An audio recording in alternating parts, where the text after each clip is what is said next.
The third UNIDO Global Executive Program, entitled The Future of Manufacturing, Trends and Policy Options, took place at the Hernstein Castle near the Austrian capital Vienna. The 5-day course brought together some 25 high-level policymakers from middle-income countries.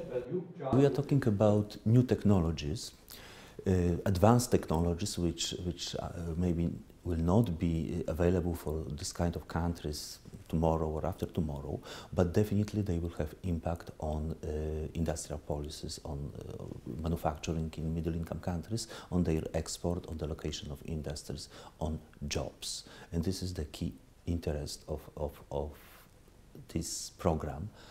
The program was designed to update and improve participants' knowledge and skills in the field and help them better analyze, formulate and implement industrial policy reforms in their countries. Internationally renowned experts, academics from leading universities and high-level government officials taking part in the course examined potential solutions to some of the most pressing issues in industrial development today. UNIDO played a very important role during the last 2 decades because, as some of the best speakers in this program emphasized, some 20 years ago, a lot of people will say industry is a matter of the past. We have to move to services. Industry is dead. Industrial employment will be lost forever. No? And actually, UNIDO kept the idea and maintain the idea during difficult times that industry and manufacturing industry are extremely important. The actual issue of implementation has to be worked out on a national basis, case by case. That is, the problems of Korea in the 1950s, because we heard a lecture about that today, are radically different than, let's say, the problems of Nigeria today. So that one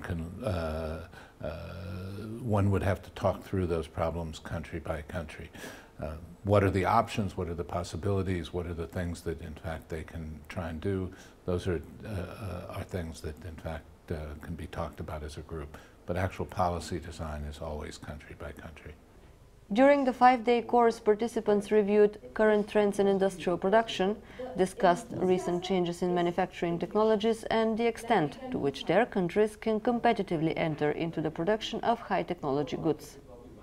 I think it's outstanding putting together all the academic effort and the power of UNIDO and knowledge for us officials in the government all over the world. And the chance of course, sharing our experiences puts a lot of value added to the whole program. Well, definitely it's not something that you can take it home and right away apply it. It's just a matter of listening to different views on the same subject and see the reaction of the different region again to the different views, and then you collect them and you analyze them, and then whatever is appropriate for your condition, then you can modify them to fit your requirement in your home country. To me, it was a continuous learning process, and I think that is extremely important. The content was extremely relevant for me as well, for my country, because as you know, we have high youth unemployment. We are going through this revision and how we rebalance our economy. So even the practical exercise yesterday in terms of sitting down, looking at a scenario and developing industrial policies was very important for me. We will try to offer regional programs on the same topic or similar topic, but addressed to certain group of countries. So currently we are talking with some organizations in Africa. We are talking to KOICA, to Korean Development Agency, and very likely we will be able to replicate such a course on regional level.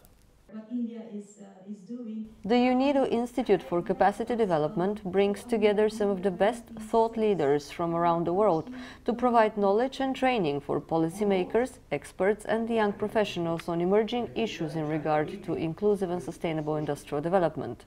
The Institute is one of UNIDO's main instruments for promoting the organization's global forum function, particularly on issues such as industrial policy, green industry, sustainable energy and trade capacity building.